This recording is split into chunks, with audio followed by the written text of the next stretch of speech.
Gents, when you cheat on your partner or your spouse, it goes a lot deeper than just one fleeting moment of not being in control or one mistake.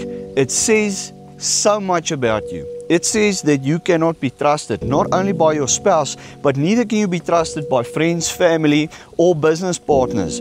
I would not trust you. I would not trust you and do a deal with you or go into business with you or expect you to keep your word, because you can't. You can't control your emotions. You cannot control yourself. That is dangerous. If you can't even be disciplined enough and in control of your emotions, right? Take into consideration the most important person on the planet for you, the person that you said, I commit to you. If you can't even do that for that person, I can't trust you to do anything for me.